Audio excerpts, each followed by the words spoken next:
модернизация на инфраструктурата на населените места и по-добра, модерна, иновативна градска среда.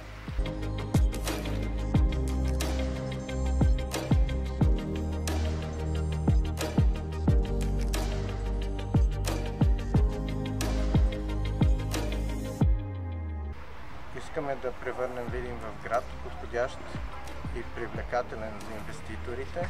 Искаме да развием туристическата инфраструктура. Здравеопазването е четвъртия ни приоритет. Не на последно място, то е най-важният, за да могат хората от Видин да получават качествено, добро здравеопазване тук в град Видин.